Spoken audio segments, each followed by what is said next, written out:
নমস্কার, এসে গেলাম আপনাদের অ্যাস্ট্রো রিসার্চার সুদর্শন গোচর ফল বিচার লগ্নের সাপেক্ষে গোচর ফল বিচারে। আগের দিন মেষ লগ্ন সম্বন্ধে বলেছিলাম গোচর ফলের এফেক্ট। আজ বিষ লগ্নে চলে যাচ্ছি। দেখুন গোচর পজিশন কি আছে। আগস্ট মাসের ফার্স্ট উইক 2024 সাল।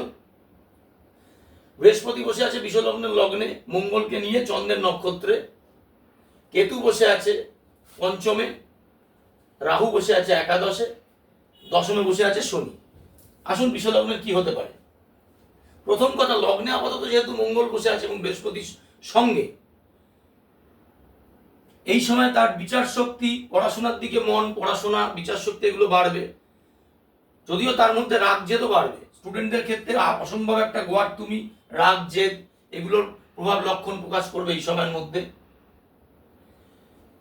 বৃহস্পতি হচ্ছে অষ্টমপতি, সে বসে আছে লগ্নে একাদশপতি এবং অষ্টমপতি। খুব সাবধান, লগ্ন অষ্টম যোগ করেছে বৃহস্পতি বিষ লগ্নের জন্য।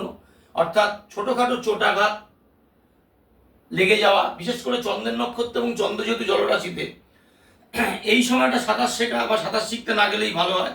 সমুদ্রে চান করা, জল থেকে পাড়া মানে কিন্তু শুধুমাত্র সমুদ্র নদী নয়, বাথরুমে লাইট জ্বালিয়ে না গিয়ে পা স্লিপ করে পড়ে গিয়েও চোটাঘাত লাগতে পারে বিষ লগ্নের লোকেদের এই সময়টা। এটা একটু মাথায় রাখবেন। আচ্ছা, যারা কর্মপ্রার্থী তাদের ক্ষেত্রে আসছি। বিষ লগ্নের দশমপতি শনি নিজের স্থানে বসে আছে বৃহস্পতির ঘরে, বৃহস্পতি লগ্নে বসে রয়েছে। অর্থাৎ বিষ লগ্নের পক্ষেও নতুন কর্মলাভ, কর্মপতি, কর্ম পাওয়া এক্ষেত্রে শুভ টাইম দেবে। আরেকটা জিনিস বিষ লগ্নের লোকেরা পাবে এই সময়, যেহেতু বৃহস্পতিটা অষ্টম এবং একাদশপতিও, কোনো ইনক্রিমেন্ট আটকে থাকলে সেগুলো এর মধ্যে হবে, কোনো প্রমোশন আটকে থাকলে সেগুলো এর মধ্যে হবে। জব চেঞ্জ হওয়ার ইন্ডিকেশন রয়েছে উইথ গুড হাইক। এইটা একটা জিনিস বিষ লগ্নের লোকেরা পাবেন। আচ্ছা, একাদশে বসে আছে কেতু ইনকামের ঘরে শনি স্টারে। যারা বালির ব্যবসা করেন, বালি, ইট বালি, সিমেন্ট অর্থাৎ ইমারতি দ্রব্যের ব্যবসা করেন, যারা শেয়ার মার্কেটে আছেন, শেয়ার মার্কেটের ব্যবসা করেন, যারা সেলস লাইনে আছেন বিষ লগ্নের লোক, এই গ্রহযোগ, এই গোচর যোগে তাদের ক্লায়েন্ট বৃদ্ধি পাবে। আস্তে আস্তে তাদের ক্লায়েন্ট বাড়বে, এটা নিয়ে নিঃসন্দেহে থাকতে পারেন। চতুর্থ থেকে মাথা বিচার হয়, আপনারা জানেন। চতুর্থর ঘর এর হচ্ছে সিংহ, চন্দ্র বসে রয়েছে তৃতীয়, মাতৃকারক গ্রহ, পিতৃকারক গ্রহ রবিও তৃতীয়। এখানে বসে রয়েছে শুক্র বুধ। মায়ের শরীর স্বাস্থ্য নিয়ে একটুখানি টেনশন যাবে বিষ লগ্নের লোকেদের, বিশেষ করে বাত ব্যথাজনিত সমস্যা এবং নার্ভের রোগ, নার্ভ এবং গ্ল্যান্ডের রোগ ফেলে রাখবেন না। ভালোভাবে ডাক্তার দেখান, চিকিৎসা করুন, তাতে কষ্ট কিছুটা অবশ্যই কমবে।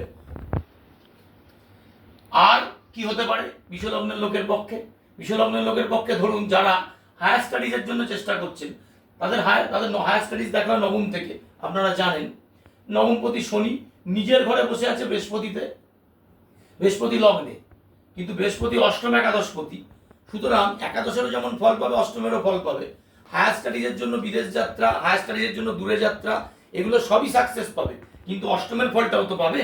অর্থাৎ কি হবে, একটা অবস্ট্রাকশনের মধ্যে দিয়ে সাকসেস হবে, স্মুথলি হবে না। যেখানে গিয়ে দেখবেন হয়তো ভালো কলেজে চান্স পেয়েছেন, কিন্তু পরিবেশ ভালো না, যে রুমে থাকছেন, রুম শেয়ার করে সেই রুমটা থাকার যোগ্য নয়, এই ধরনের অবস্ট্রাকশন ফেস করবেন। দেখতে থাকুন আমার চ্যানেল।